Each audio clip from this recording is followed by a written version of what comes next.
in was only to heat sand to create Western Canadian Select, which is the worst grade on earth. And when oil crashed to $38 a barrel, we were paying $2 a barrel to have that shipped to the Gulf to even move it, because the banks said to the energy suppliers, you have to keep producing, period. Right. So we're at $1 trillion in financial collapse because of fracking. The average well, people understand decline. Well, it's, fracking's non-profitable. It's got to be selling at least at $85 to $105 a barrel for fracking to make it even worth it. Right. So EROE, energy return on energy investment. So what the public didn't realize is within the last 10 years, the fracking thing, and I have a book, it's called Entropy, and in the 70s. And if they had to go to fracking, it specifically states that we went from coal, high grade, like black coal. And last mine of that was in Australia. It flooded for a while, and then no one could make proper steel because you need like black coal, not brown coal, to make high energy. And then what happened is, it goes from coal to oil production. But what happened is with fracking is the average well. So if you go to Texas, okay, here's some numbers. You like numbers, you're a numbers guy. So when they started fracking in Texas, right, originally they had 24 fracked wells, and the Texas government had $24 million in tax revenue come in for fixing the roads from the equipment and stuff. 3 years later, they had 380 wells drilled, and they only had half that come in tax revenue. So basically, when someone hits a resource, they're going to hit it. It's like apples in a tree. They're going to hit it where it's best. Right. And where we're at right now is you got to bring in foreign workers to grab the rotten apples at the top of the trees to hopefully make cider or something. But like, as far as energy, Canada's licking the floor because someone spilled a drink. And that's where it's at. Just like our first caller said, you got the stale chips in this province, and then you got the flat pop in the other province, and that's it's exactly. So there what's that famous guy that said, "I've spent more money on spilt liquor," right? It's right, but there's no war with Quebec or in Canada. We're all different countries within Canada. Right. There's no energy. So the eastern part of Canada imports 1 million barrels from Saudi Arabia per day to exist. And the oil in Alberta goes south all the way to the Gulf of Mexico. That's correct. It goes into the through the Cajun area there. The down in oh my God, I'm just losing my mind here in the district there. There's a port there, just I think it's east of New Orleans. Yeah, I know. Mike, you're so smart. Okay, you so get this stuff. Thanks. You're such a relief. Like, man. Because I have the Raven in the comments saying he's at work with 6 other guys, and they're all watching basketball. They could tell you any basketball stat, but if you ask them about a reserve currency or the depegging of anything or deregulating some sort of sector in the market, there's no one to talk to there. Well, what do you want to talk about? No, I'm talking about the Raven. The Raven, where he's sitting right now, he's commenting, saying there's 6 guys. Alarm bells that go off. There's anything. It just gets quiet all of a sudden. There's less people everywhere, and you hear more birds in the trees because there's less and less and less. So basically, the way the world used to run, with the positive interest rate, you could have $1 million in 1980. Put it in a bank, right? And you made minimum, like what, 8%, 80 grand a year, because you had money in the bank, right? Now that was back in the early 80s, though. Up until the 90s and early 90s, ING was giving 4.55%. Yeah. Well, your dad paid off a house at 13% interest on a mortgage, but houses were like 80 grand, 40 grand, whatever, right? So fast forward today, So the indicators economically are Christmas and copper Mm-hmm. only, not gold and silver. It's Chris, and we'll get into gold and silver in a sec. Like, I don't know how long you're doing this or want to talk to me, Mm-hmm. but anyways, Christmas. So if you have a 3% growth every Christmas on Christmas sales, you're good for the next year because people are happy, right? And the year works. Christmas never went flat. And then all of a sudden, 0809 happened. Mm-hmm.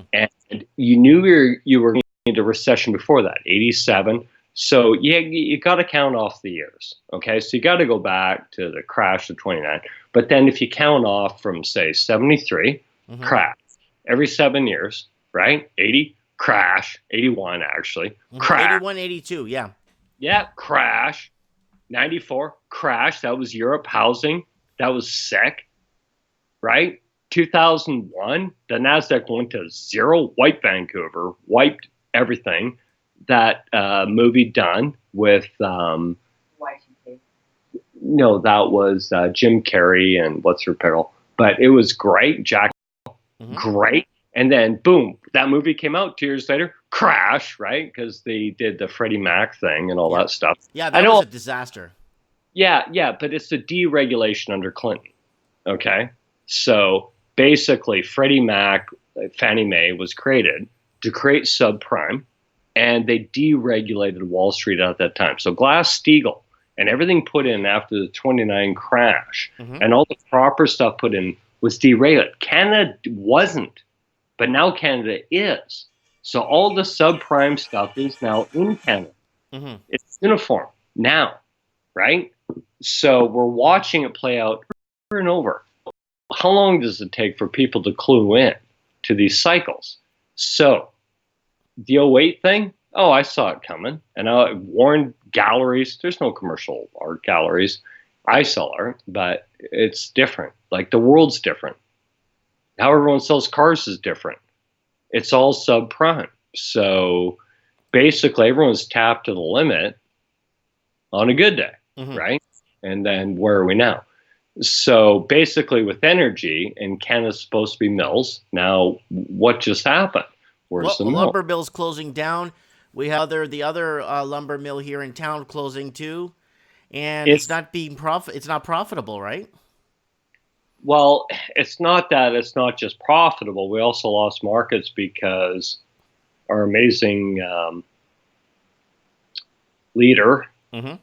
and grabbed in an international area of the airport the CEO of Huawei, and I was like, that's an act of war. So, what's his name? George Galbraith? He said that's an act of war. Anyways, it's Galloway. It's not fun now, okay? It's not fun for anybody. Everyone's trying to feed their kids right now. Mm-hmm. And, and people are popping out kids. It's crazy. I've never seen a baby boom like this in my life. Mm-hmm. And then cheap energy is over for everyone. So what happened with Venezuela? Do you want to go into Venezuela you got a sec for this? Yeah, go ahead. Venezuela, when they first tapped it in the late 50s, all the rich people moved down there. Oil wells were spurting hundreds of feet in the air. Like, it was awesome, right? Mm-hmm. And then what happened is the U.S., all the big oil companies were tossed out. Chavez even called George Bush. I don't know if you remember this. Or how old are you now, Mike? 41. Yeah, okay, I'm 47, but you probably remember this. Chavez calling George Bush Jr. like a donkey's ass. Like, Well, remember when our Prime Minister John Chrétien called Bush a moron? well, and the funniest thing with John Chrétien, it's like I'm always back him. And the funniest thing is, I was in Vancouver, and I was at some bar that was French, and they barely spoke English. And I mentioned politics, and then I said, he kept us out of Iraq. He was adamant. He didn't follow any globalists, right? Totally respect him.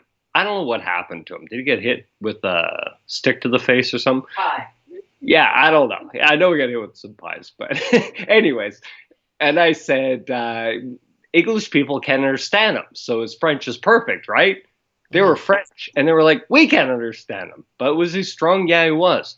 He was stronger than Paul Martin, and Paul Martin had his own shipping company, and Paul Martin actually corrected the whole state of Canada by balancing the budget, and even want to implement a simple tax system, something that made sense, Mhm.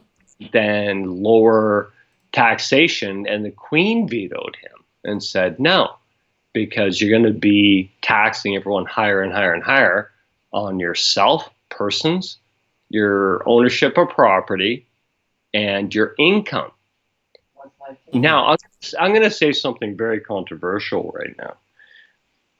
So, under the British North American Act and the Stuart family, Canadian law does have a constitution.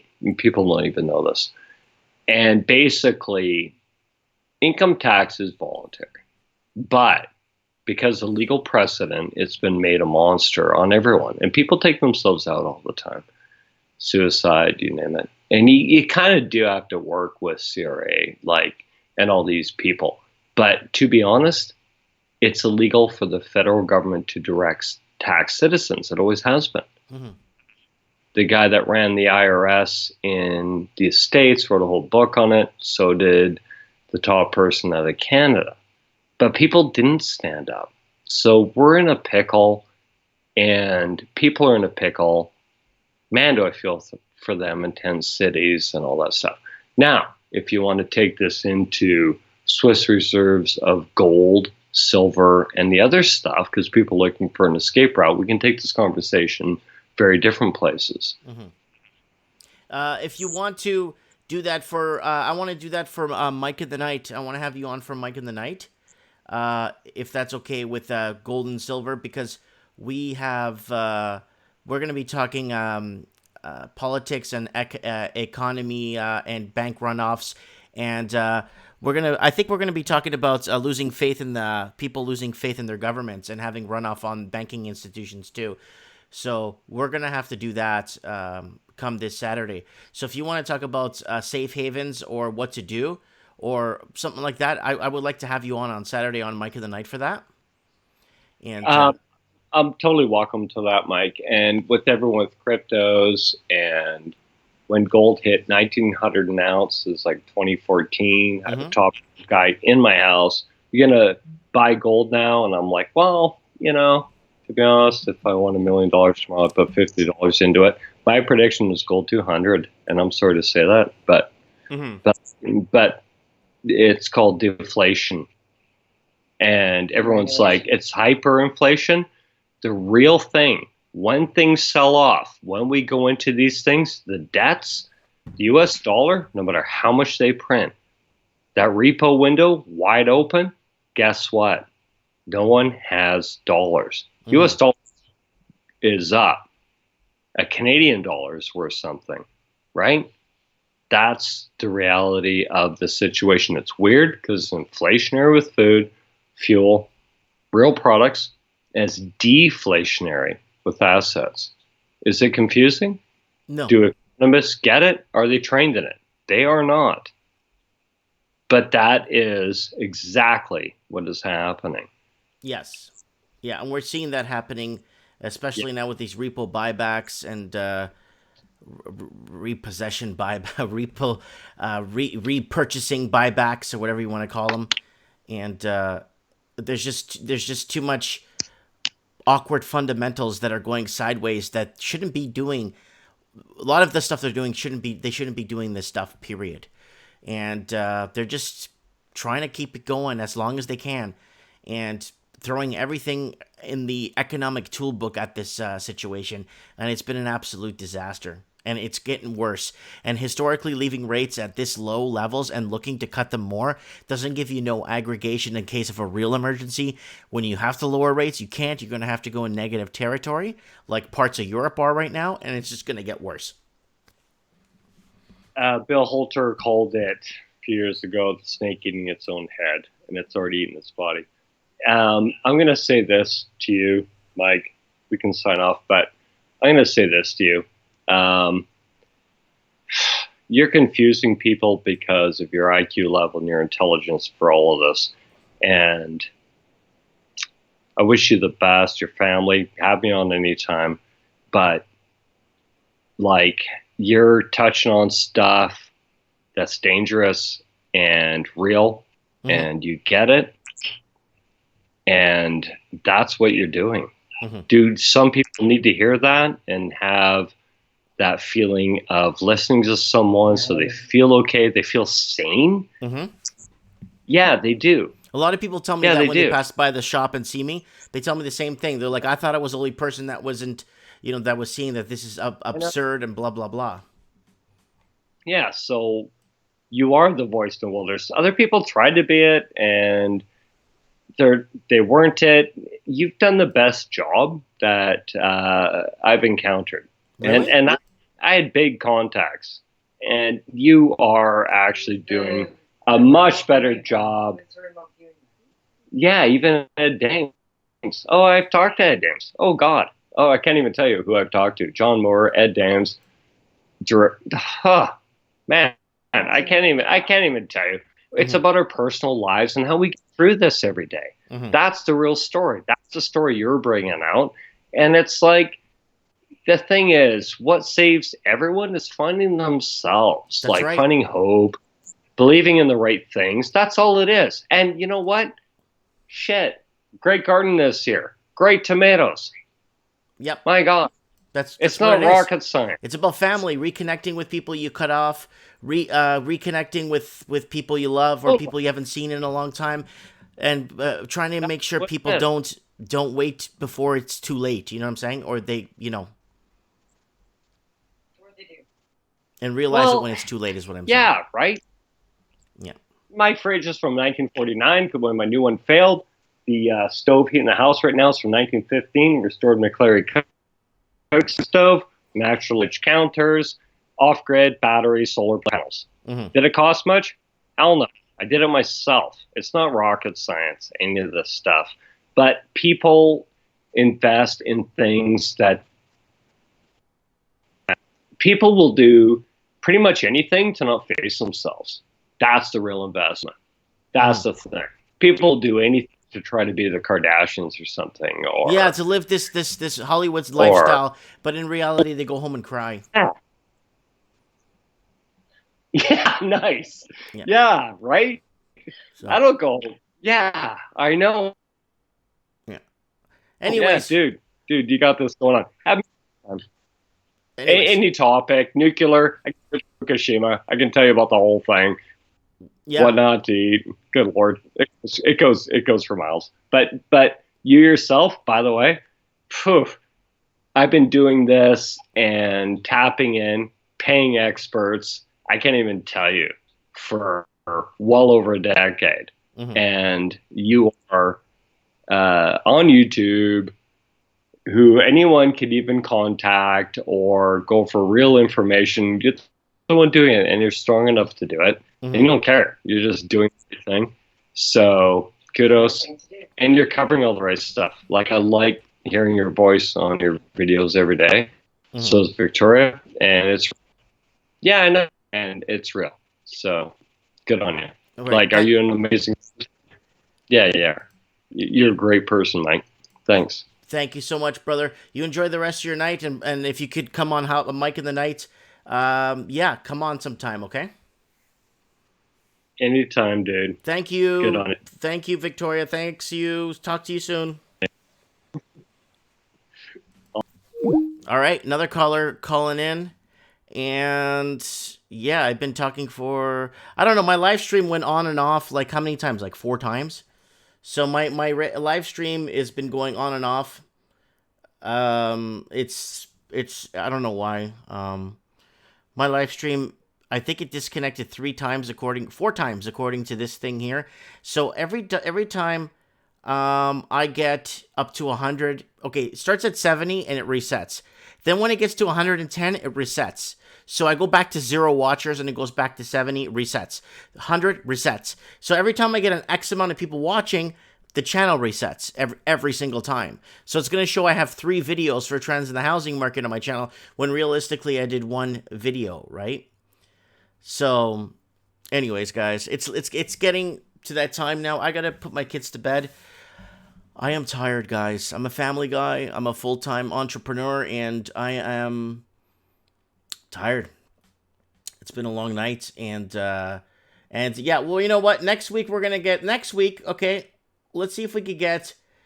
I got a person, Luke from Down Under. Maybe get him on the show. Then we could get Supreme Cannon back on and the Raven back on for next week's show if they wanna come on. And then yeah, Mike in the Night. If you want to, if you guys want to come on Mike in the Night, let me know. Then we could talk about more like gold and silver, income to spending ratios, total debt service ratios. You want to talk about the markets in Japan. You want to talk about the whatever you want to talk about, guys. That's affecting every human being in the Commonwealth. Because, guys, believe me, the Commonwealth used to be good 20, 30 years ago. It was actually decent. You could build wealth. You could spend money and not worry because you had that stability in your life. Now it's like you don't even know if you're tricking or treating. I'm running 300 megabytes per second in my fiber optic internet. It's not my connection. It could be because of the rolling blackouts in California. Kind of we're on the West Coast type of thing. It could be affecting our internet. I don't know. Anyways, I'm gonna go sleep. I'll see you guys first thing tomorrow. Okay. Have a good night and thanks for watching Trends.